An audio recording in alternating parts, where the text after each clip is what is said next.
Aqui estamos de novo na presença de Deus.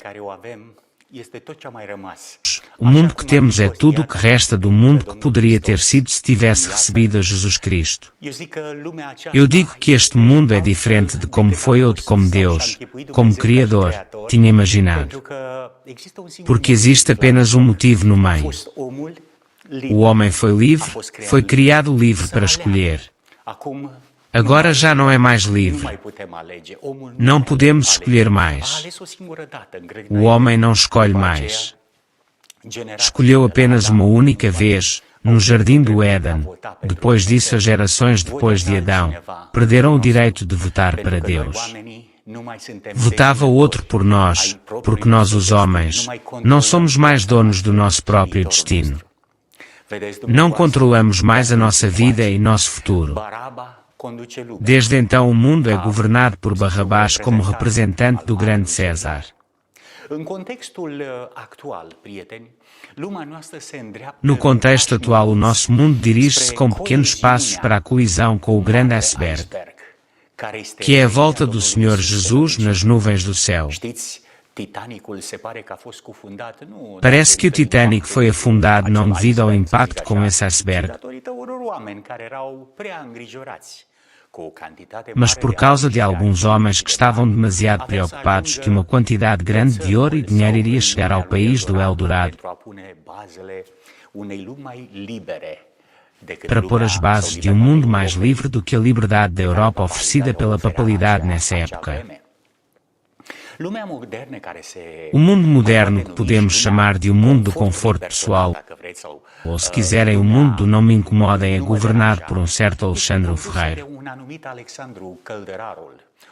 Um homem apostatado da fé cristã e afundado no ritual pagão de um mundo pagão. Um Barrabás do século XXI. O final do nosso mundo é idêntico ao trágico final que Titanic teve. Para ser contextual, gostava de ler as declarações das Escrituras. Alexandre, o ferreiro, dizia Paulo, causou-me muitos males. O Senhor lhe pague segundo as suas obras. Tu, guarda-te também dele, porque resistiu muito às nossas palavras. 2 Timóteo 4, versículos 14 e 15. Na sua primeira epístola, ele falou de modo parecido sobre dois associados ao mal. Este mandamento te dou, meu filho Timóteo, que, segundo as profecias que houve acerca de ti, milites por elas boa milícia, conservando a fé e a boa consciência, a qual alguns, rejeitando, fizeram naufrágio na fé. E entre esses foram Himeneu e Alexandre, os quais entreguei a Satanás, para que aprendam a não blasfemar. Estes homens se afastaram da fé no Evangelho, e mais, fizeram algo contra o Espírito da graça, atribuindo ao poder de Satanás as maravilhosas revelações feitas a Paulo. Depois de terem rejeitado a verdade, ficaram cheios de ódio contra Paulo e seus seguidores, que procuravam destruir o futuro, a credibilidade e até mesmo a vida. Podemos observar que no momento em que o homem abandona a fé, nele se produz uma mudança na qual a percepção sobre a realidade, o paradigma sobre a vida se torna confuso. Começa a considerar a verdade como mentira e a luz como trevas. Este fenómeno não é algo estranho. Foi confirmado até por Jesus Cristo e também antes disso o profeta Isaías, que dizia: ai dos que ao mal chamam bem, e ao bem mal, que fazem das trevas luz, e da luz trevas, e fazem do amargo doce, e do doce amargo. Isaías 5, versículo 20.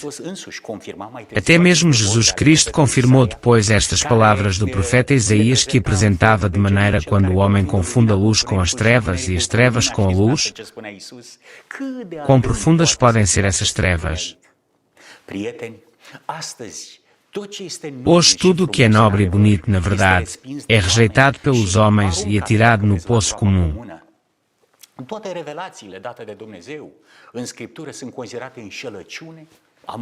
Todas as revelações dadas por Deus nas Escrituras são consideradas enganos e mentiras.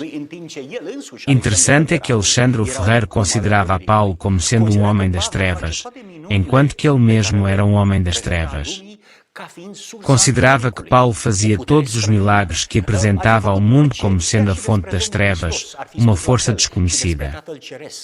Poderia ter feito de tudo, até sobre Jesus teria dito a mesma coisa sobre o Pai Celestial. Lembro-me de uma jovem chamada Joanof ARC, que foi fechada em Bastelia ou em outra prisão de alta traição, algures na Idade Média, porque a Igreja Romana considerou que os sonhos ou as visões dela eram resultado de bruxaria.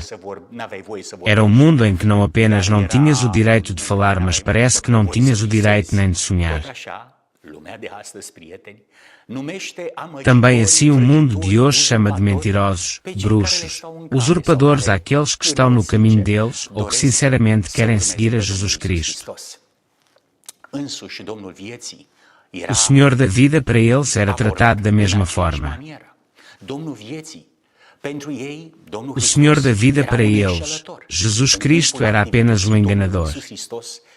No tempo de atividade de Jesus Cristo, os coriféus da fábrica de padres, reverentes, pastores, os influencers, como se chamam hoje em termos modernos, desse tempo, cumpriram as palavras de Isaías andando tão longe que gritavam muito alto. Junto com a multidão respondeu e disse: "Tens demônio, quem procura matar-te?" Ai dos que ao mal chamam bem, e ao bem mal, que fazem das trevas luz, e da luz trevas, e fazem do amargo doce, e do doce amargo.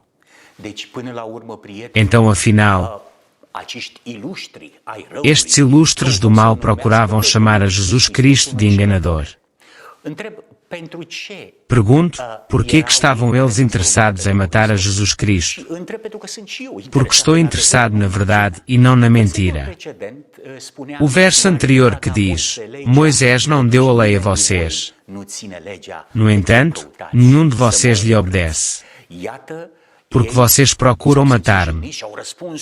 Então eles se sentiram insultados e responderam com uma onda de insultos, atribuindo ao Deus da vida o caráter maléfico deles. Mas quem é que quer matar-te, ó Senhor Nazareno? Andas com teorias estranhas, como se fosse algum tipo de conspiracionista. Por que que tu te inventas e recrias? Queres chamar sozinho a atenção? Qual é que afinal é o teu interesse que todos os dias nos acusas? Porque nós somos tão bons, homens fiáveis reconhecidos oficialmente na sociedade. Nós temos origens saudáveis, não como você cujo pai nós não conhecemos. Que nós queremos o teu mal, não é verdade algo assim? Longe de nós tal pensamento de te matar. Se acontecer que você morra, vai ser porque vai cair acidentalmente no abismo, não porque nós empurramos. Deixa-nos e não venhas mais com essas teorias da conspiração. Porque aquilo que fazes sempre é apenas escândalos na sociedade. Sabem, tais palavras que poderiam ter sido ditas a Jesus, podemos verificar com a Escritura. E, levantando-se, o expulsaram da cidade, e o levaram até ao cume do monte em que a cidade deles estava edificada, para dali o precipitarem. Ele, porém, passando pelo meio deles, retirou-se. Lucas 4, versículos 29 e 30. Os deixou levarem-no ou deixou-se ser levado até a borda do abismo e ali ele, o Salvador, colocou um limite. Até aqui, senhores, a minha missão ainda não acabou. Ainda vão ter o prazer de me crucificar, mas o custo da vossa vitória vai ser de curta duração. Vou levantar-me novamente. Amigos, este tipo de caráter de pessoas encontramos hoje no mundo que é governado por Barrabás ou ex-crentes que atiram pedras na verdade. Assim como dizia, vivemos num mundo com valores invertidos em que o culpado se torna acusador. e o inocente se torna o homem perigoso da sociedade que aterroriza o mundo. Conforme o novo dicionário Webster, um excelente dicionário criado em 1828 traduz o termo de conspiração como sendo uma ação de duas ou mais pessoas que planeiam algo mau às escondidas. Então, até ao final, estes oficiais do Conselho Sacerdotal, junto com as mentes intelectuais dos fariseus, planeavam ou não a morte de Jesus. Planeavam eles algo de mal contra Jesus ou não? Porque, segundo o dicionário, eles conspiravam algo contra Jesus. Eram eles mais de duas pessoas? Sim. Então, segundo esta explicação e conforme o dicionário, planeavam, ou seja, conspiravam algo de mal contra Jesus. Mas eles diziam, nós nunca fizemos algo assim. Quer passar para uma revista, uma lista de versículos bíblicos. O primeiro está em Marcos 11, verso 18, e os escribas e príncipes dos sacerdotes, tendo ouvido isto, buscavam ocasião para o matar, pois eles o temiam, porque toda a multidão estava admirada acerca da sua doutrina. Tinham medo porquê? Porque os orgulhosos e a sua sociedade, vou usar uma linguagem mais periférica mas específica das mentes traiçoeiras, quer dizer, davam um tapa na cara deles, ou em termo vulgar, se tornava mais influencer do que eles. Isto era o medo deles, que Jesus tinha maior influência sobre o povo. Marcos 14, verso 1, e dali a 2 dias era a Páscoa, e a festa dos pães ázimos, e os principais dos sacerdotes e os escribas buscavam como o prenderiam com dolo, e o matariam. O convidavam para entrevistas na televisão para o apanharem na palavra, colocando-lhe perguntas armadilha do tipo, esta mulher foi apanhada na prostituição. Moisés dizia que a devemos matar com pedras. Tu que dizes, Senhor? E os exemplos podem continuar. Quer urbanizar a Bíblia para o nosso tempo. Marcos 14, verso 55, e os principais dos sacerdotes e todo o concílio buscavam algum testemunho contra Jesus, para o matar, e não o achavam. Ou seja, com outras palavras, tentavam encenar um processo, mas não encontravam uma base legal. Não era fácil criar um caso contra Jesus. Porquê? Isto era a prova de que Jesus nunca transgrediu nenhuma lei do Estado judeu e nenhuma lei do Código Romano. Enquanto que a Comissão de Crise Nacional desprezavam com máscara ou sem máscara quase todas as restrições colocadas por eles mesmos ao Estado que governavam e planeavam a morte daquele que pretendiam que amavam e respeitavam. Um outro exemplo em Lucas 19, verso 47, e todos os dias ensinava no templo, mas os principais dos sacerdotes, e os escribas, e os principais do povo procuravam matá-lo. Em João 5, verso 16, e por esta causa os judeus perseguiram a Jesus e procuravam matá-lo, porque fazia estas coisas no sábado. O Salvador trouxe diante do judaísmo um sábado criado por Jesus Cristo para beneficência. João 5, verso 18. Por isso, pois, os judeus ainda mais procuravam matá-lo, porque não só quebrantava o sábado, mas também dizia que Deus era seu próprio Pai, fazendo-se igual a Deus. Desatava o sábado das tradições e hábitos não originais que não eram obra do Deus do sábado. 1375 tradições e protocolos que faziam o sábado um pesadelo para as pessoas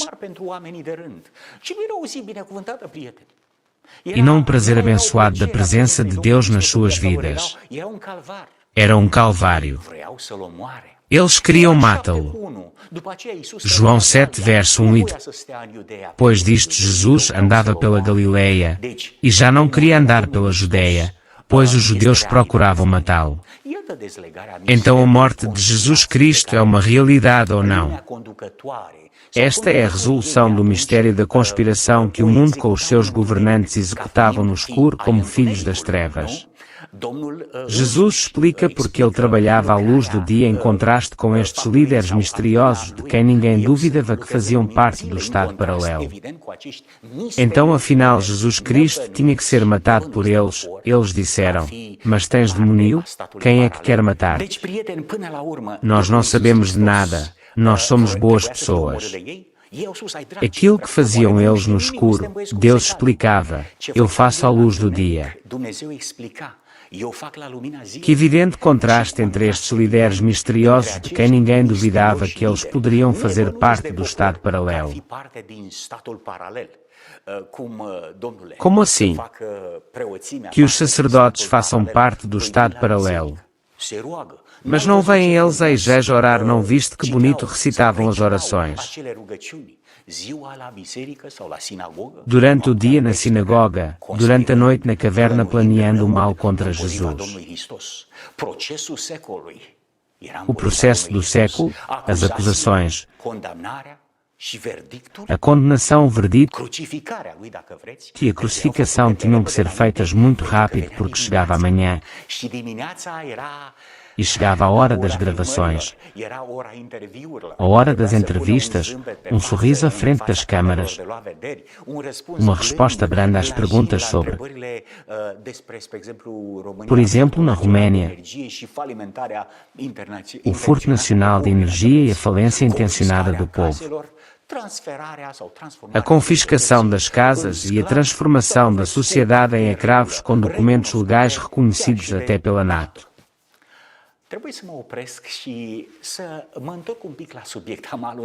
Tenho que parar para voltar ao assunto. Deslizei para o tempo presente em um modo intencionado, mas que me convenceu de que não há grande diferença entre as circunstâncias desse tempo e as circunstâncias de hoje.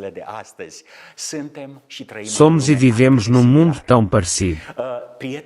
Amigos, porque digo Estado paralelo. Os romanos tinham o Estado deles, tinham a sua dirigência. O judaísmo, paralelo aos romanos, também tinham a sua condução. Vamos seguir em frente. Dizia Jesus Cristo ao mundo: não vos pode odiar, mas ele me odeia a mim, porquanto dele testifico que as suas obras são más. As suas ações não eram limpas diante de Deus. João 7, verso 7, porque odiava o mundo a Deus. Porque ele dizia que aquilo que vocês fazem não está certo. Como ousava este anónimo Jesus dizer que as coisas do mundo eram más? O mundo é bom, o que é que tens? Não vês que todos estamos a ir bem? E se não estamos bem não é por causa dos nossos amados parceiros, mas por causa de alguns homens loucos como vocês que falam apenas parvoices. Ouviram? Dizem que Jesus vai voltar. De onde é que vocês tiram essas coisas? Uma nova ordem mundial, ou seja, uma nova ditadura mundial. De onde é que inventaram estas coisas? Todos os dias ficam a inventar apenas parvoices. Se o mundo se livrasse desses crentes, o mundo seria melhor. Tira os deuses deste mundo.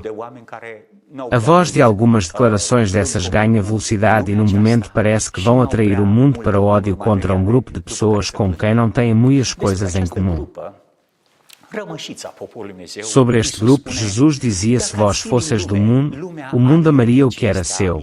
Mas porque não sois do mundo, antes eu vos escolhi do mundo, por isso é que o mundo vos odeia. João 15, verso 19.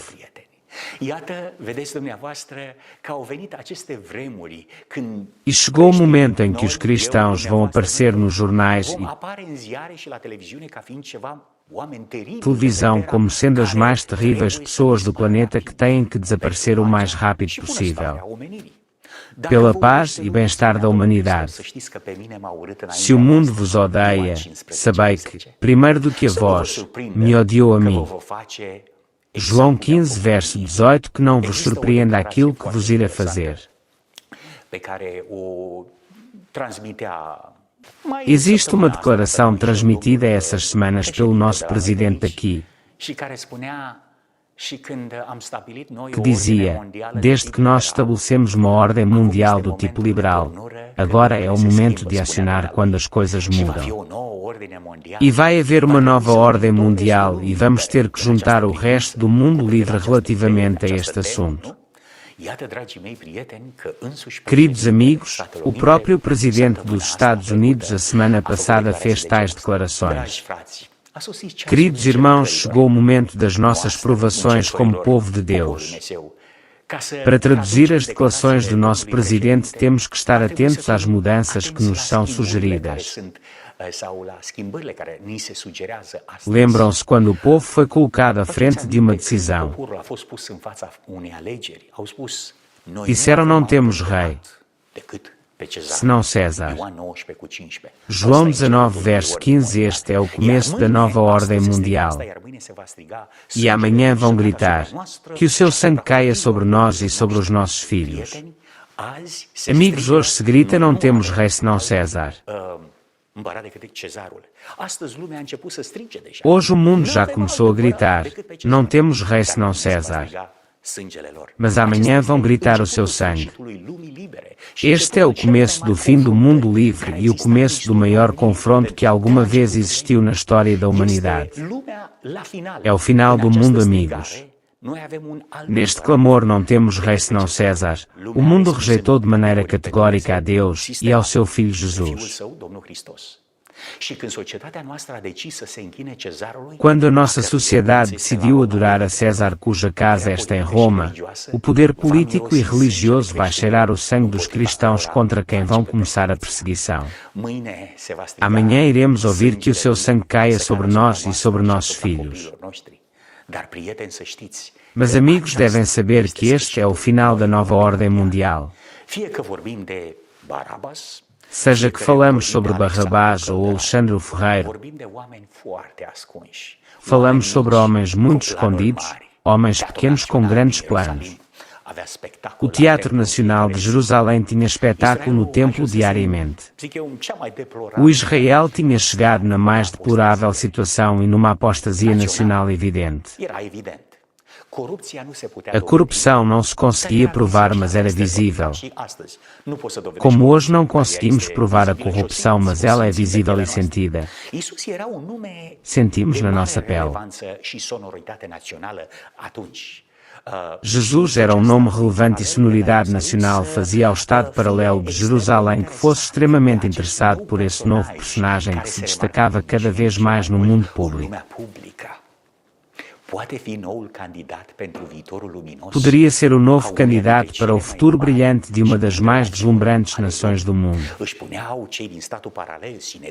Aqueles do Estado paralelo, o Sinédrio, aqueles do pequeno império, o judaísmo diziam: Jesus tem potencial.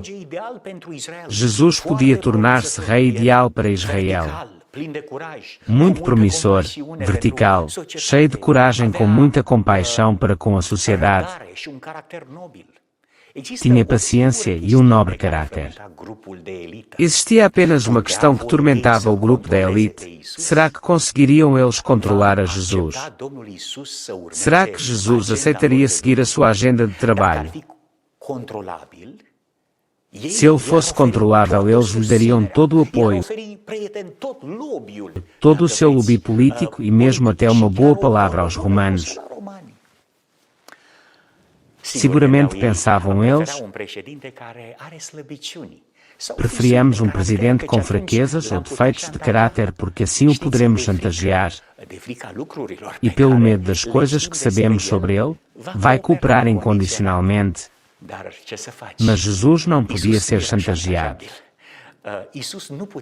Jesus não podia ser assunto de chantagem do judaísmo. A integridade e a perfeição do caráter faziam áculos do Estado paralelo que continuassem calados diante deste dignitário. Diante dele, de Jesus Cristo. Durante um tempo até os discípulos pareciam enfeitiçados por um sonho tão terreno. Uma nova ordem mundial com um rei como Jesus, o rei de Israel. Jesus, o rei da terra. Um rei que se vai concentrar na missão de satisfazer o orgulho e a aparência do povo judeu.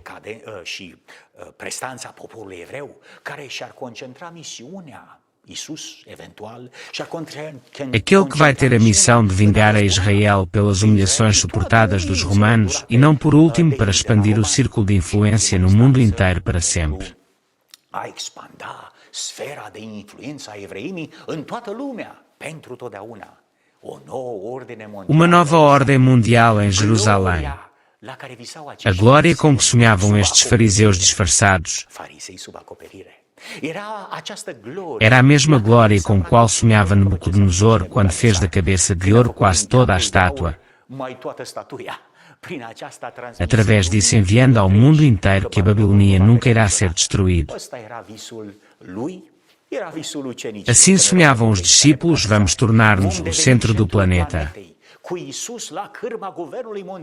Com Jesus ao leme do governo mundial não iremos ter mais problemas com a inflação. Jesus fazia a qualquer aparecer peixes de ouro da água. A pesca era bom porque cada vez que atirava as redes ao mar, os caminhões enchiam os mercados de peixe.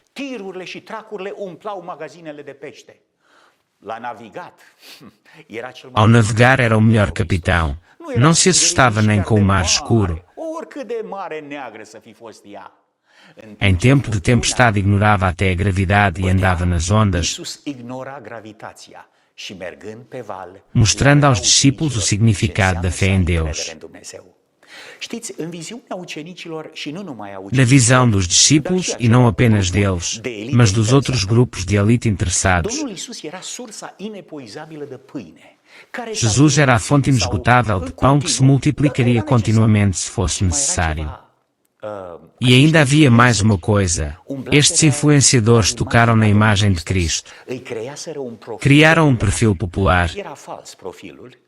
Era falso como uma imagem falsa diante do povo a respeito das habilidades militares de Jesus. Sim, o colocamos rei, mas ele sabe lutar. Oh, claro que sim, ele é um militar, é um corajoso guerreiro. Tiraram do contexto as palavras de Jesus. Não cuideis que vim trazer a paz à terra. Não vim trazer paz, mas espada. E interpretavam estas palavras de maneira errada. Para eles, essa declaração, que era uma figura de estilo, aparentava bem ao povo, deixava um ar de patriotismo e de caráter revolucionário.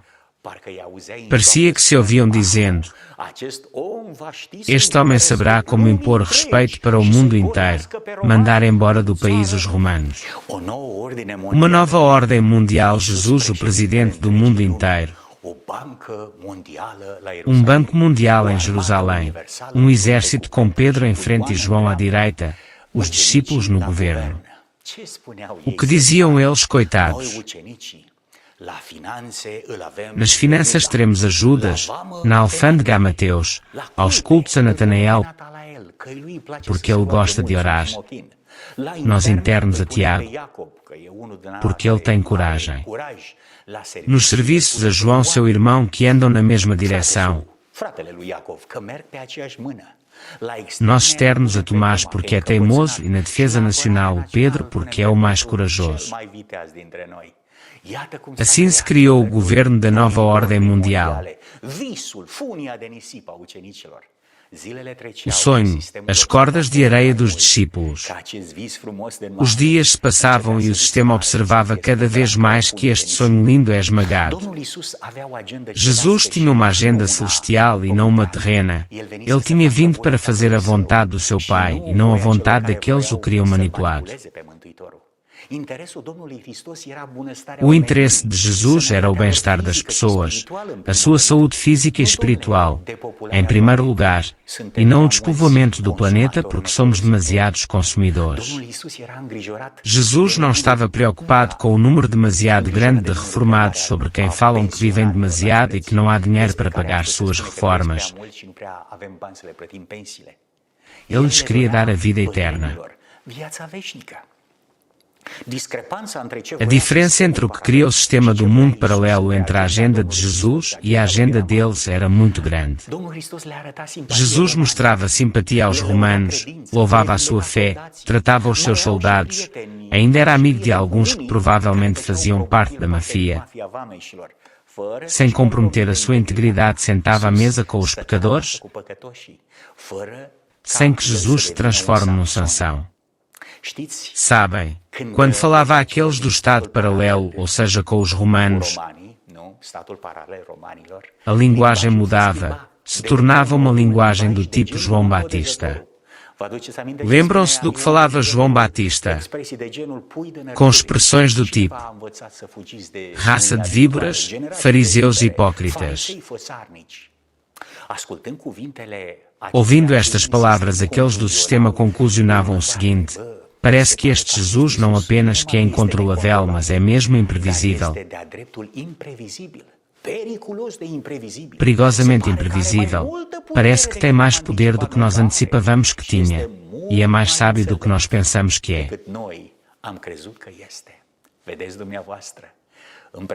Na presença de Jesus, os membros do Estado paralelo, os membros do Sinédrio vestidos em vestes imponentes tinham um sentimento vergonhoso de inferioridade. Os joelhos lhes tremiam, lhes batia na cara. Nem conseguiam olhar na cara dele por medo que leia seus pensamentos.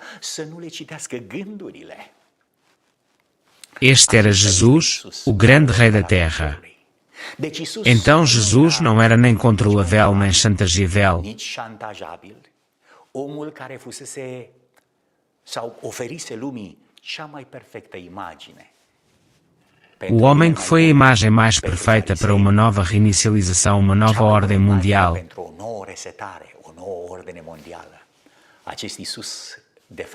Se tornava na realidade o maior perigo para a implementação destas ideias de globalização. Tinham que fazer um ajuste de contas. Jesus tinha que desaparecer. Jesus não podia ser controlado nem chantageado. A diferença era que aquele controlado ainda tinha consciência e poderia a cada momento oferecer surpresas desagradáveis ao sistema.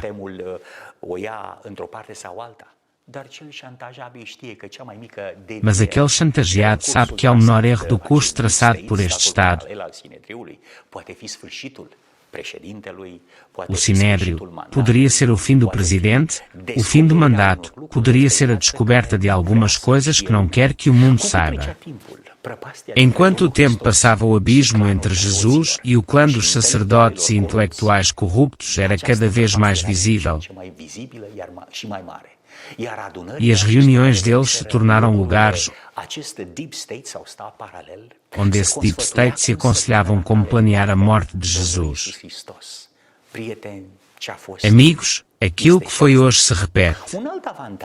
Uma outra vantagem humana para a elite de Israel, até temporária,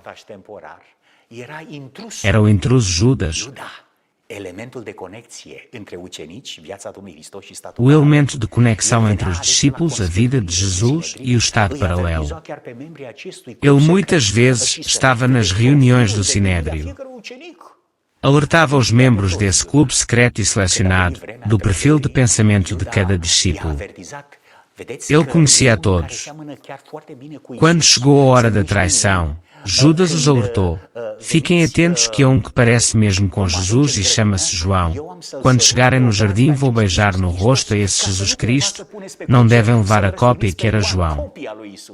Vocês não querem crucificar a João, mas a Jesus.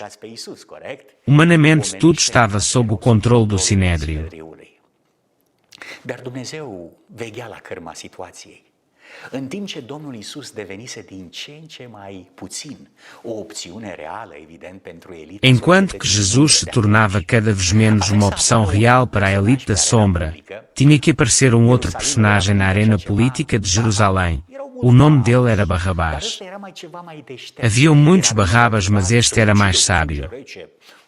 Estava bem motivado em matar a sangue frio aos romanos inimigos da nação.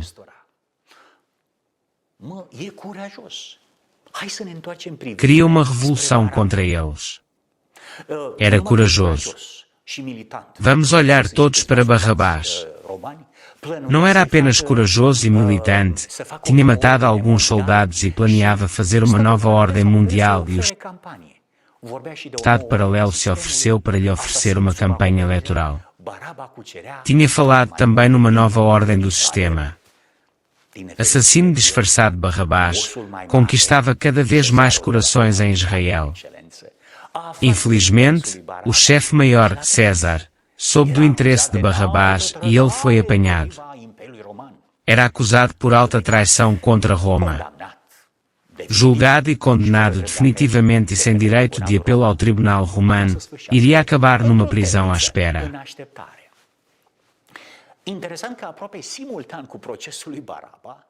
Interessante que quase simultâneo com o processo de Barrabás ou em paralelo, o tribunal judeu condenava à morte a Jesus. Mas o facto de que as acusações contra Jesus coincidiam com as acusações do tribunal romano contra Barrabás.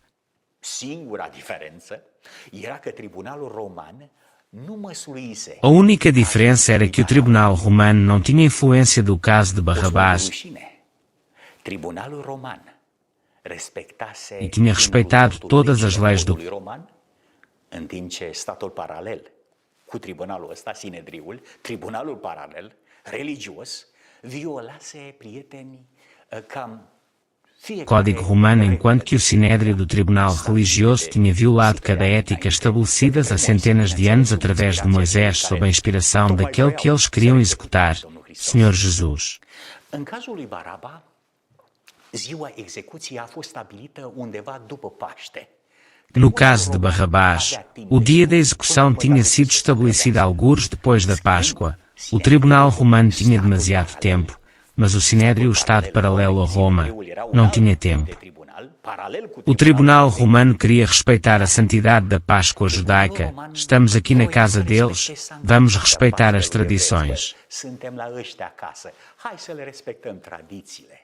Statul paralel cu romanii credeau că moartea lui Isus este prioritară. O Estado paralelo a Roma pensava que a morte de Jesus é prioritária a essa festa e que a Páscoa tinha que seguir o seu caminho e também o sábado.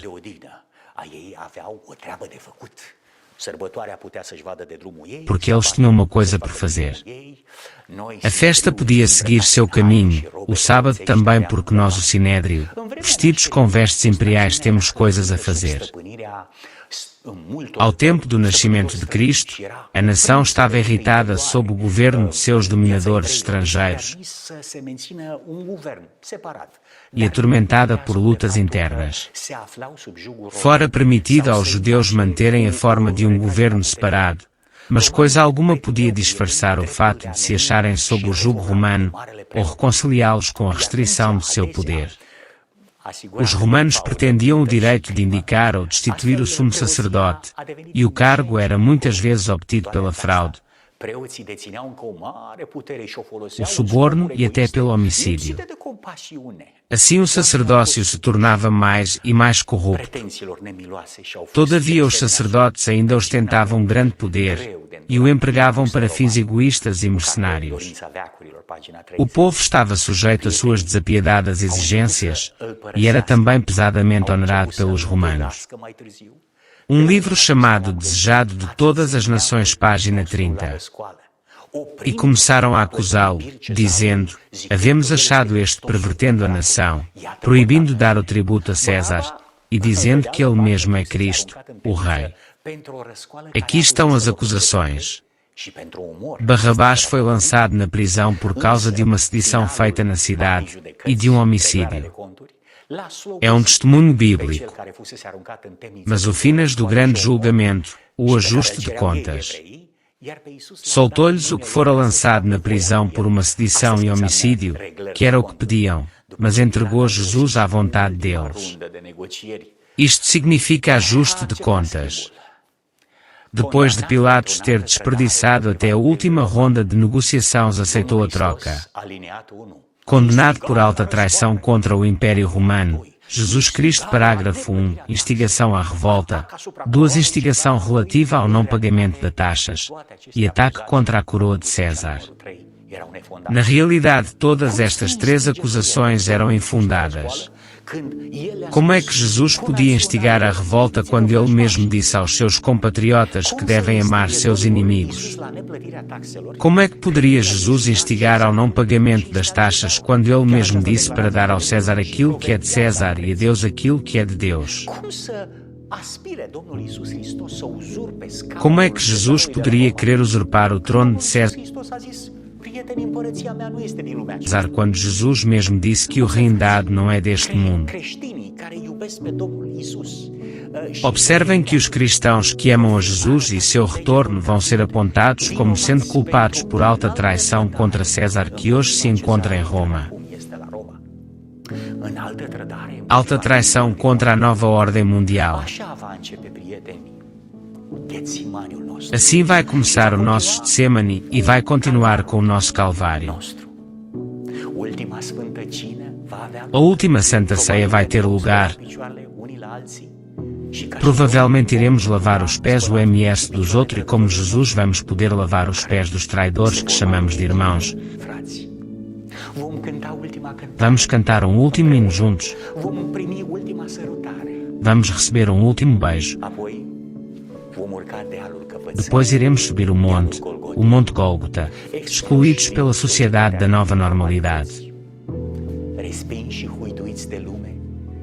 Rejeitados e blasfemados pelo mundo porque não queremos aderir aos princípios dela. Sem direito à compaixão e misericórdia ou à afeição natural dos parceiros de uma vida. Maridos, esposas, dos pais e dos filhos, vamos subir o monte.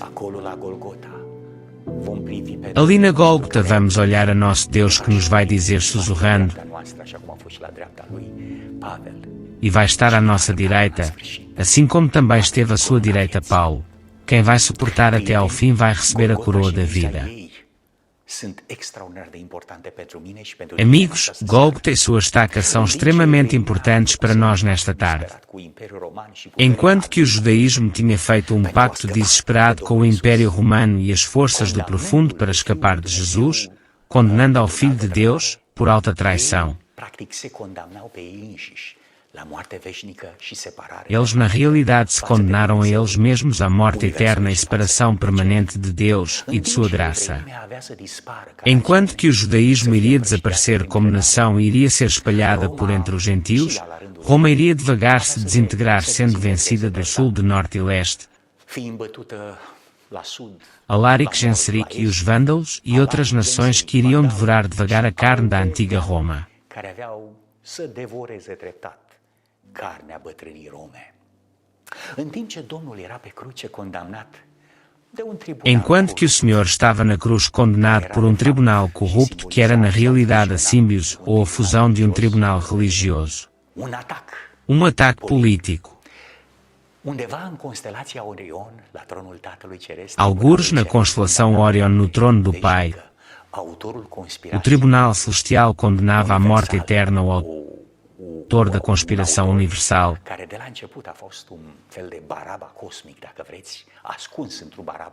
um autor que desde o início foi um Barrabás cósmico escondido num Barrabás terreno.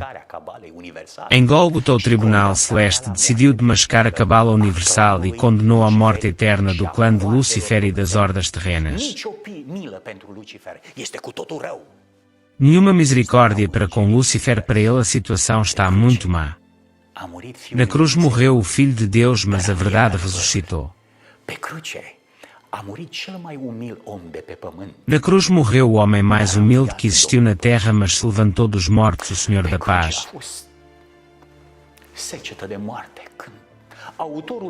Na cruz houve seca de morte quando o autor da vida clamou: tenho sede, para que pudesse ser regado o jardim das almas que tinham sede de Jesus e de sua salvação. Ali na cruz os pais fizeram as pazes com seus filhos quando Jesus disse: mulher, aqui está teu filho, filho, aqui está a tua mãe. Amigos numa guerra, o primeiro que morre é a verdade. Iată ce spune cuvântul inspirat cu privire la războiul Olhem o que a palavra inspirada diz em relação à guerra presente, à aliança da China com a Rússia e a Índia, com a fome planificada, a destruição planeada da economia mundial e, por último lugar, a confiscação das propriedades. Palavras escritas pelo menos há 100 anos atrás. Na Índia, China, Rússia e as cidades de América, milhares de homens e mulheres morrem à fome. Os homens com dinheiro, porque têm poder, controlam o mercado. Eles compram a preços pequenos tudo aquilo que conseguem obter e depois vendem a preços muito mais altos. Isto significa fome para as classes mais pobres e vai ter como resultado uma guerra civil. Vai haver um tempo de desgraça como nunca antes foi visto desde a existência de alguma nação. E nesse tempo irá se levantar Micael, o grande príncipe que fica para os filhos do teu povo, e nesse tempo o teu povo será salvo, quem estiver escrito no livro. Muitos serão purificados, esbraquecidos e tentados.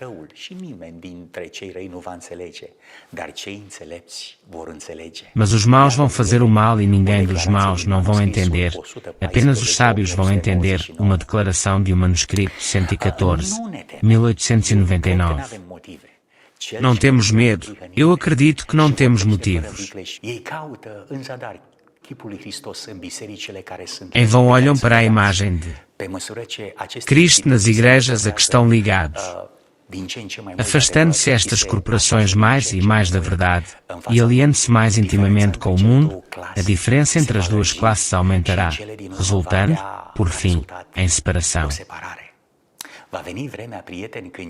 Tempo virá em que os que amam a Deus acima de tudo não mais poderão permanecer unidos aos que são mais amigos dos deleites do que amigos de Deus, tendo aparência de piedade, mas negando a eficácia dela. Uma declaração do livro Grande Conflito, página 390, parágrafo 1.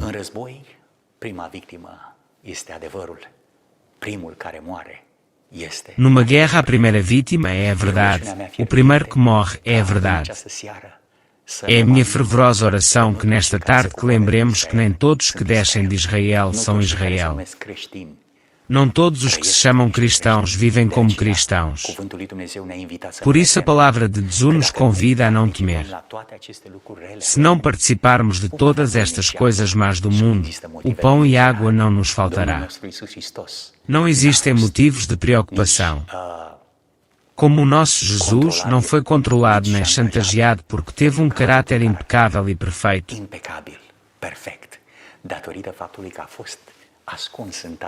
Devido ao fato de ter sido sempre escondido em seu Pai. Devemos seguir seu exemplo. Minha oração é que nesta tarde pensemos nesta experiência de vida que é a cruz do Getsemane.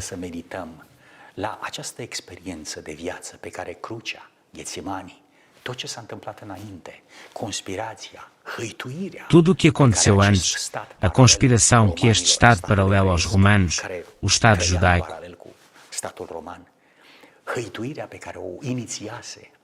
tudo o que eles tinham começado contra Jesus Cristo, quando se deram conta de que não podia ser controlado, ajustaram as contas e decidiram que ele tinha que desaparecer.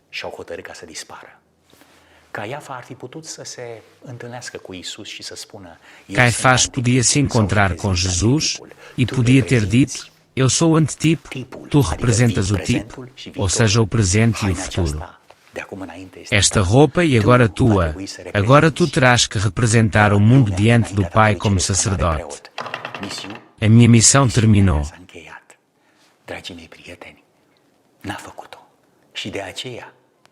Queridos amigos, não o fez e por isso, a partir do momento em que Caifás rasgou suas roupas,